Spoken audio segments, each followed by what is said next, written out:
인생은 늘 복잡하고 위태롭다. 걱정이 끊이질 않고 항상 무언가 부족하다. 가족들과도 점점 소통이 어려워져 터놓고 말할 곳이 없고 사회에서의 치열한 경쟁으로 스트레스는 날로 가중된다. 열심히 노력한 만큼 결과가 따라오면 좋겠는데 지금의 세상을 보건대 앞으로 더 나은 삶을 영위할 가능성이 줄어들 것 같아 상실감만 더 커질 뿐이다. 결국 나는 운이 없는 건가 하며 스스로를 자책하고 좌절하게 된다.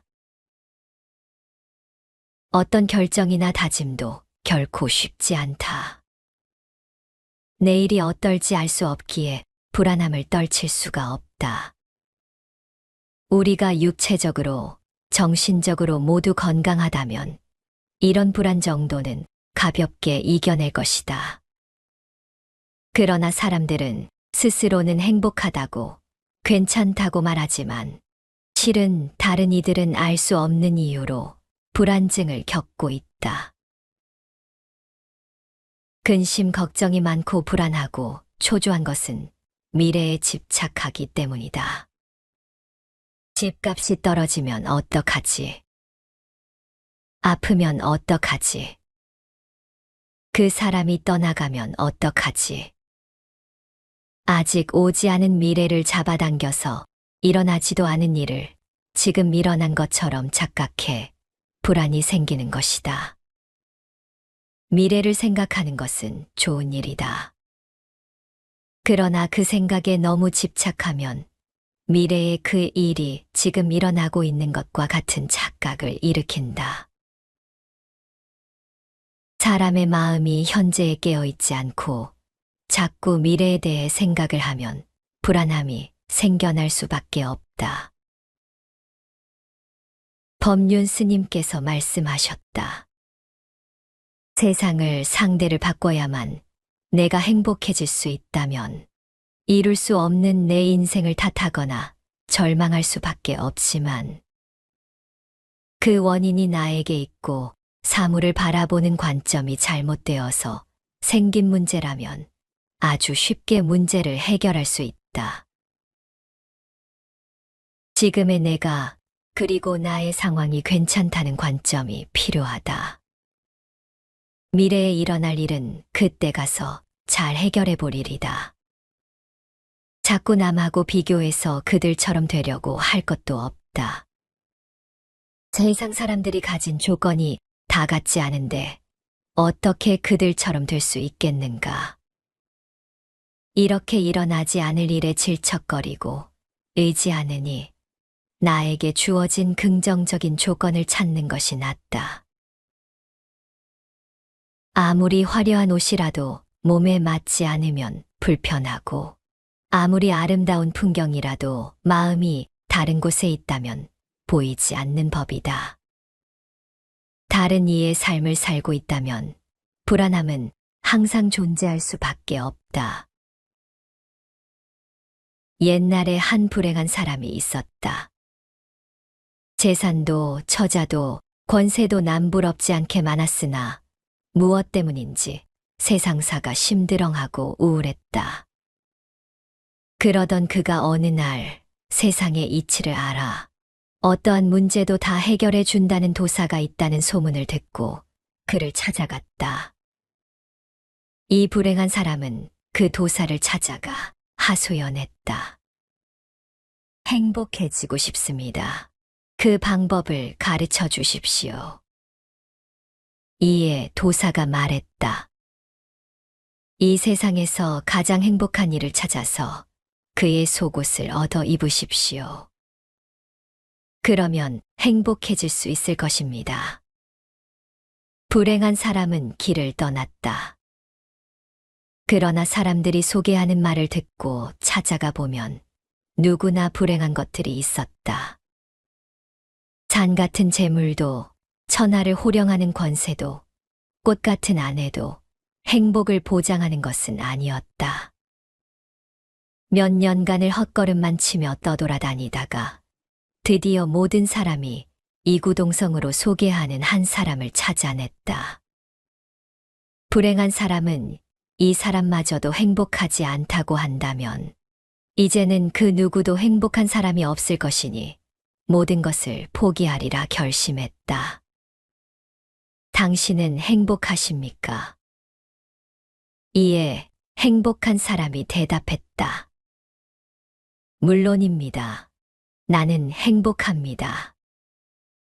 아주 완전하게 그 어느 누구도 나보다 더 행복하지 못할 것입니다. 불행한 사람은 뜰 듯이 기뻐하며 반가운 마음으로 말했다. 당신의 속옷을 주십시오. 그 속옷은 나에게 행복을 줄 수 있습니다. 그러나 행복한 사람의 누더기를 들춰보던 불행한 사람은 그만 껄껄 웃고 말았다.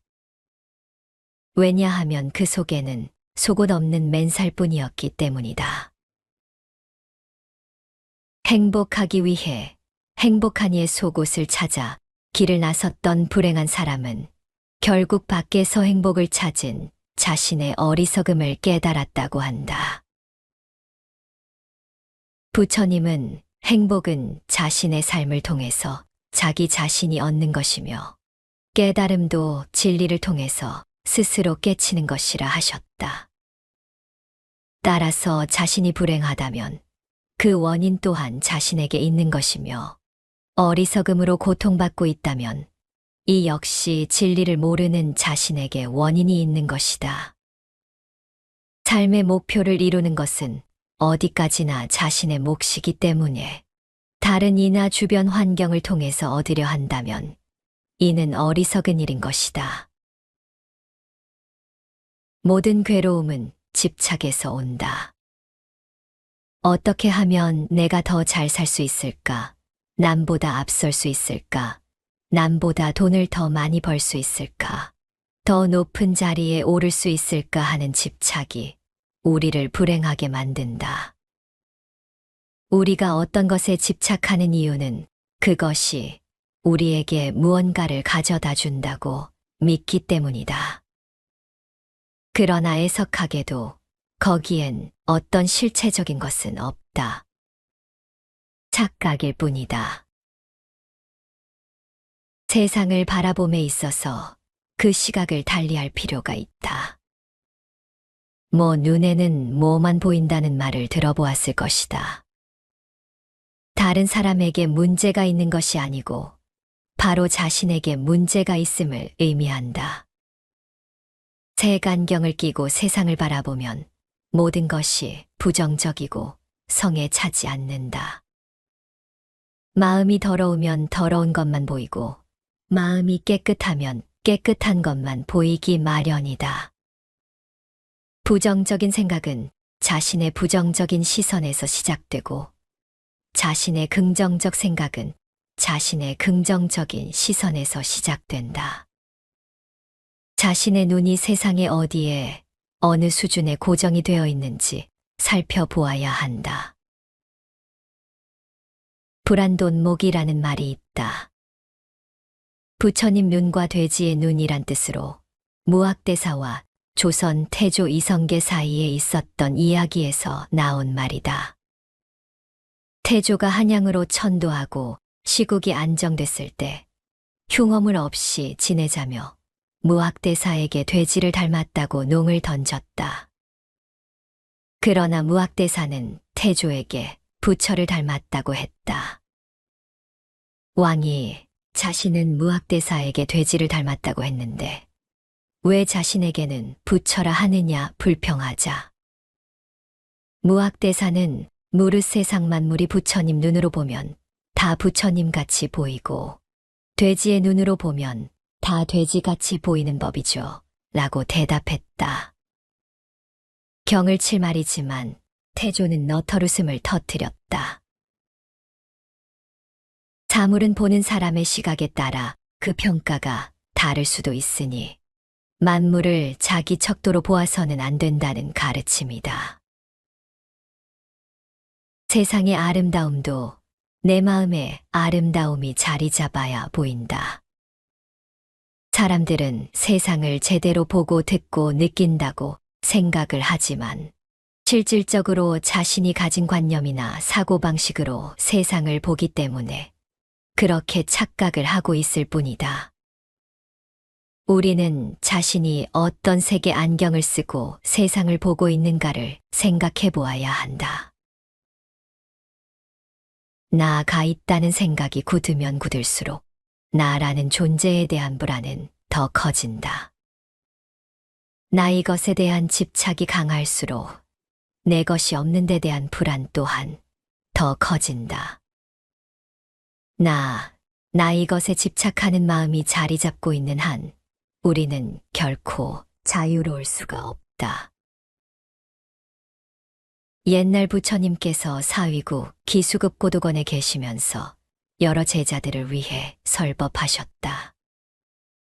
그때 어떤 범지에게 딸이 있었는데 그녀의 나이는 18살 정도로서 단정하고 총명하며 말솜씨가 있었다. 그래서 아버지는 매우 예뻐하고 사랑했는데 갑자기 딸이 중병을 얻어 이내 죽고 말았다.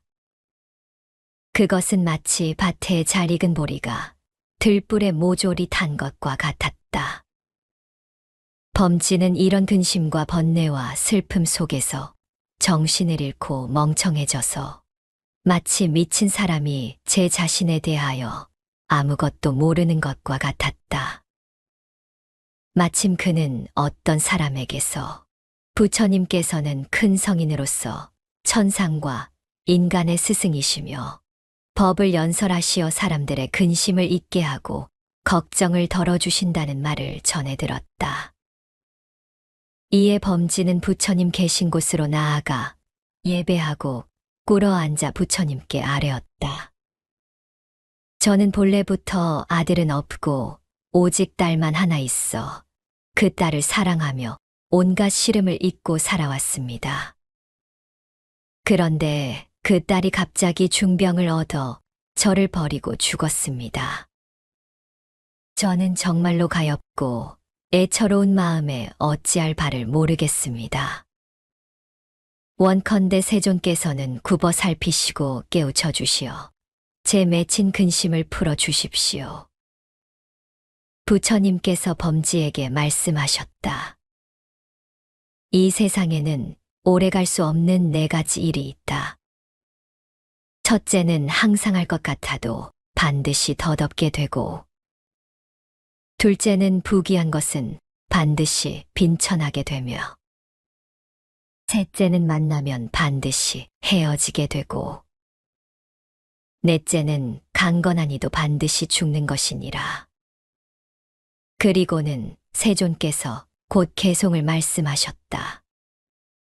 항상 할 것 같아도 모두 다 없어지고, 높은 데 있는 것도 반드시 떨어지며, 만나면 반드시 헤어짐이 있고, 태어난 것은 언젠가는 죽느니라.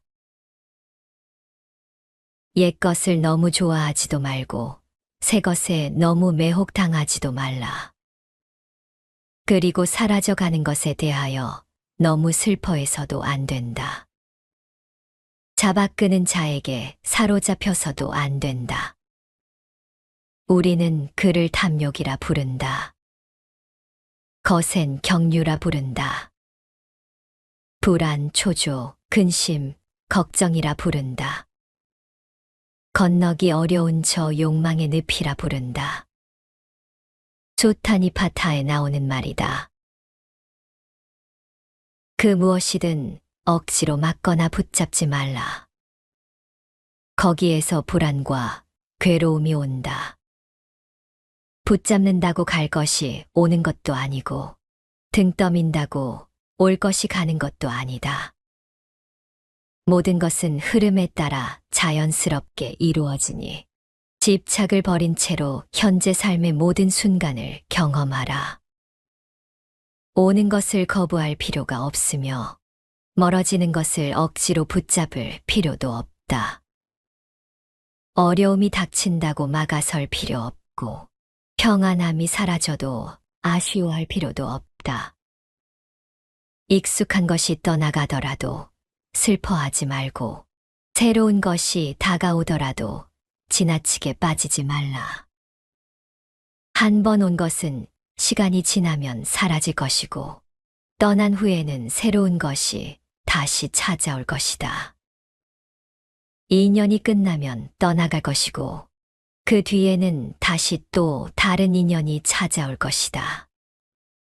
만약 인연이 아니라면 결코 오지 않을 것이며 그 인연이 오지 않더라도 다른 인연은 반드시 찾아올 것이니 내려놓고 마음을 편안히 하면 모든 것이 그저 좋을 뿐이다.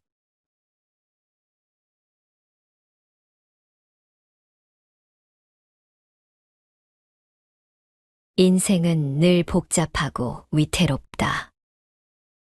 걱정이 끊이질 않고 항상 무언가 부족하다.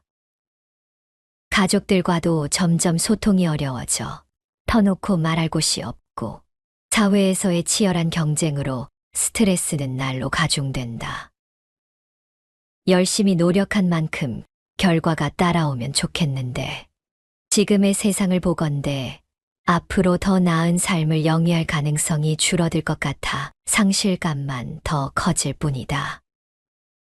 결국 나는 운이 없는 건가 하며 스스로를 자책하고 좌절하게 된다.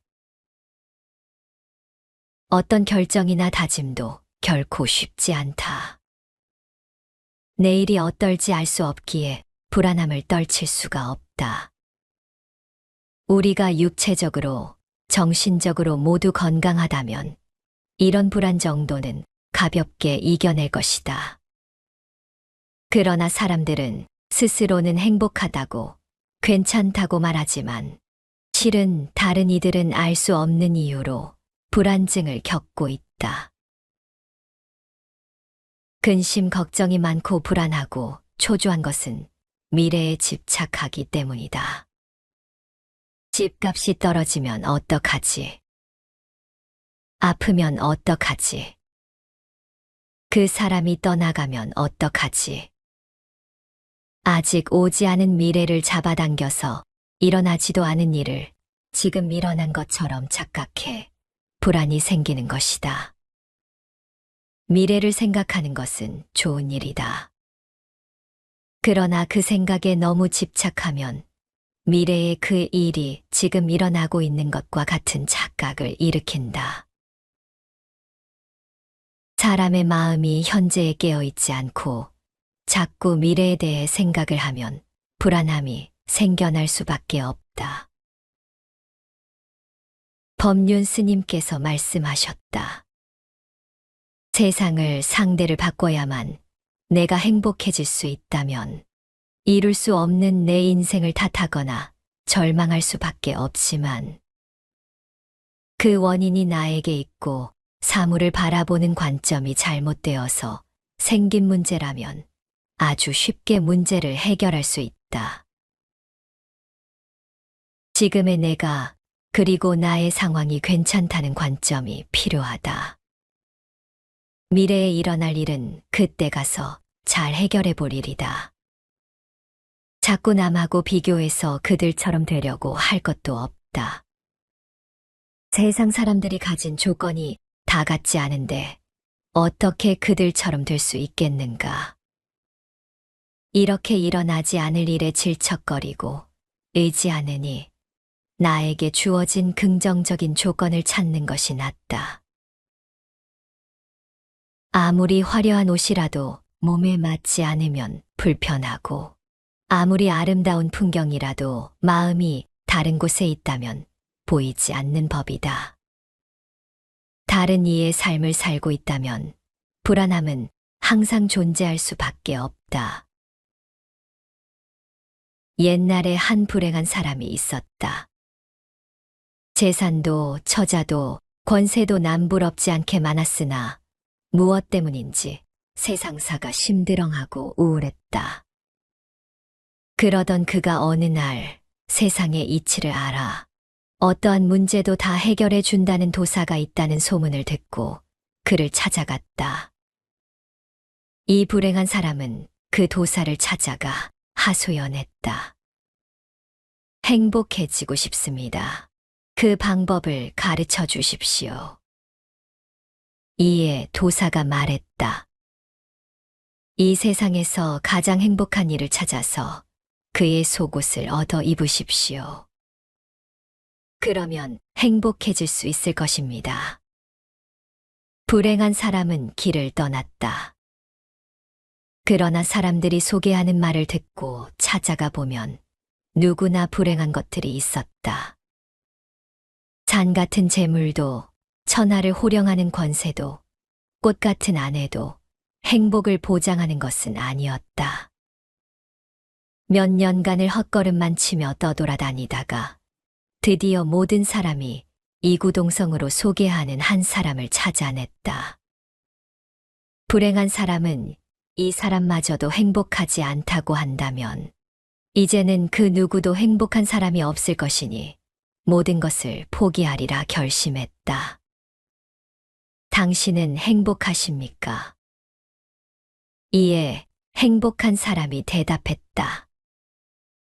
물론입니다. 나는 행복합니다. 아주 완전하게 그 어느 누구도 나보다 더 행복하지 못할 것입니다.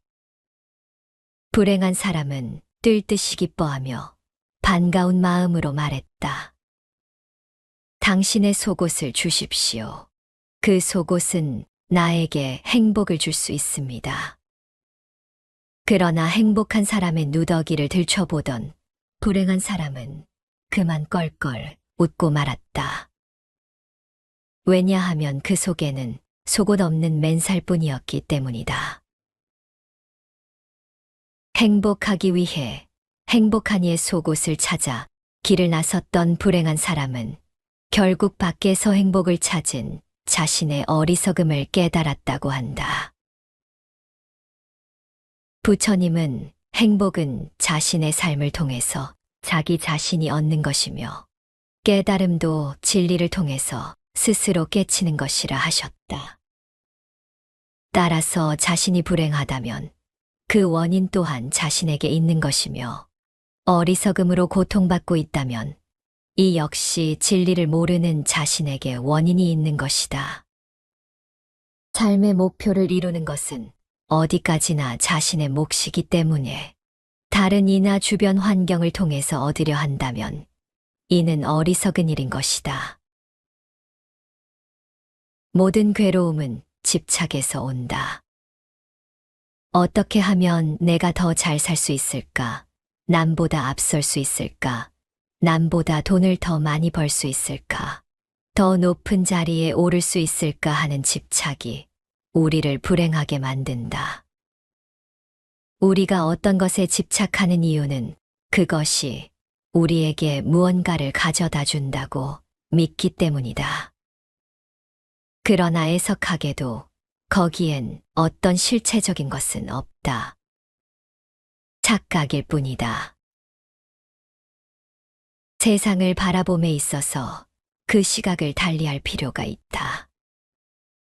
눈에는 뭐만 보인다는 말을 들어보았을 것이다. 다른 사람에게 문제가 있는 것이 아니고 바로 자신에게 문제가 있음을 의미한다. 색안경을 끼고 세상을 바라보면 모든 것이 부정적이고 성에 차지 않는다. 마음이 더러우면 더러운 것만 보이고 마음이 깨끗하면 깨끗한 것만 보이기 마련이다. 부정적인 생각은 자신의 부정적인 시선에서 시작되고 자신의 긍정적 생각은 자신의 긍정적인 시선에서 시작된다. 자신의 눈이 세상의 어디에 어느 수준에 고정이 되어 있는지 살펴보아야 한다. 불안돈목이라는 말이 있다. 부처님 눈과 돼지의 눈이란 뜻으로 무학대사와 조선 태조 이성계 사이에 있었던 이야기에서 나온 말이다. 태조가 한양으로 천도하고 시국이 안정됐을 때 흉어물 없이 지내자며 무학대사에게 돼지를 닮았다고 농을 던졌다. 그러나 무학대사는 태조에게 부처를 닮았다고 했다. 왕이 자신은 무학대사에게 돼지를 닮았다고 했는데 왜 자신에게는 부처라 하느냐 불평하자. 무학대사는 무릇 세상 만물이 부처님 눈으로 보면 다 부처님 같이 보이고 돼지의 눈으로 보면 다 돼지같이 보이는 법이죠. 라고 대답했다. 경을 칠 말이지만 태조는 너털웃음을 터뜨렸다. 사물은 보는 사람의 시각에 따라 그 평가가 다를 수도 있으니 만물을 자기 척도로 보아서는 안 된다는 가르침이다. 세상의 아름다움도 내 마음의 아름다움이 자리 잡아야 보인다. 사람들은 세상을 제대로 보고 듣고 느낀다고 생각을 하지만 실질적으로 자신이 가진 관념이나 사고방식으로 세상을 보기 때문에 그렇게 착각을 하고 있을 뿐이다. 우리는 자신이 어떤 색의 안경을 쓰고 세상을 보고 있는가를 생각해 보아야 한다. 나가 있다는 생각이 굳으면 굳을수록 나라는 존재에 대한 불안은 더 커진다. 나 이것에 대한 집착이 강할수록 내 것이 없는 데 대한 불안 또한 더 커진다. 나 이것에 집착하는 마음이 자리 잡고 있는 한 우리는 결코 자유로울 수가 없다. 옛날 부처님께서 사위국 기수급 고도건에 계시면서 여러 제자들을 위해 설법하셨다. 그때 어떤 범지에게 딸이 있었는데 그녀의 나이는 18살 정도로서 단정하고 총명하며 말솜씨가 있었다. 그래서 아버지는 매우 예뻐하고 사랑했는데 갑자기 딸이 중병을 얻어 이내 죽고 말았다. 그것은 마치 밭에 잘 익은 보리가 들불에 모조리 탄 것과 같았다. 범지는 이런 근심과 번뇌와 슬픔 속에서 정신을 잃고 멍청해져서 마치 미친 사람이 제 자신에 대하여 아무것도 모르는 것과 같았다. 마침 그는 어떤 사람에게서 부처님께서는 큰 성인으로서 천상과 인간의 스승이시며 법을 연설하시어 사람들의 근심을 잊게 하고 걱정을 덜어주신다는 말을 전해 들었다.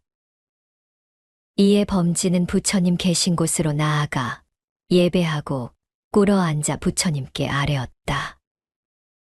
저는 본래부터 아들은 없고 오직 딸만 하나 있어 그 딸을 사랑하며 온갖 시름을 잊고 살아왔습니다.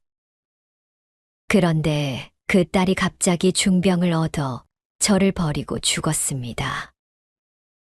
저는 정말로 가엾고 애처로운 마음에 어찌할 바를 모르겠습니다. 원컨대 세존께서는 굽어 살피시고 깨우쳐 주시어 제 맺힌 근심을 풀어 주십시오. 부처님께서 범지에게 말씀하셨다. 이 세상에는 오래 갈 수 없는 4가지 일이 있다. 첫째는 항상 할 것 같아도 반드시 덧없게 되고, 둘째는 부귀한 것은 반드시 빈천하게 되며, 셋째는 만나면 반드시 헤어지게 되고, 넷째는 강건한 이도 반드시 죽는 것이니라. 그리고는 세존께서 곧 개송을 말씀하셨다. 항상 할 것 같아도 모두 다 없어지고, 높은 데 있는 것도 반드시 떨어지며, 만나면 반드시 헤어짐이 있고, 태어난 것은 언젠가는 죽느니라. 옛 것을 너무 좋아하지도 말고 새 것에 너무 매혹당하지도 말라. 그리고 사라져가는 것에 대하여 너무 슬퍼해서도 안 된다. 잡아끄는 자에게 사로잡혀서도 안 된다. 우리는 그를 탐욕이라 부른다. 거센 경류라 부른다. 불안, 초조, 근심, 걱정이라 부른다. 건너기 어려운 저 욕망의 늪이라 부른다. 조타니 파타에 나오는 말이다. 그 무엇이든 억지로 막거나 붙잡지 말라. 거기에서 불안과 괴로움이 온다. 붙잡는다고 갈 것이 오는 것도 아니고 등 떠민다고 올 것이 가는 것도 아니다. 모든 것은 흐름에 따라 자연스럽게 이루어지니 집착을 버린 채로 현재 삶의 모든 순간을 경험하라. 오는 것을 거부할 필요가 없으며 멀어지는 것을 억지로 붙잡을 필요도 없다. 어려움이 닥친다고 막아설 필요 없고 평안함이 사라져도 아쉬워할 필요도 없다. 익숙한 것이 떠나가더라도 슬퍼하지 말고 새로운 것이 다가오더라도 지나치게 빠지지 말라. 한 번 온 것은 시간이 지나면 사라질 것이고 떠난 후에는 새로운 것이 다시 찾아올 것이다. 인연이 끝나면 떠나갈 것이고 그 뒤에는 다시 또 다른 인연이 찾아올 것이다. 만약 인연이 아니라면 결코 오지 않을 것이며 그 인연이 오지 않더라도 다른 인연은 반드시 찾아올 것이니 내려놓고 마음을 편안히 하면 모든 것이 그저 좋을 뿐이다.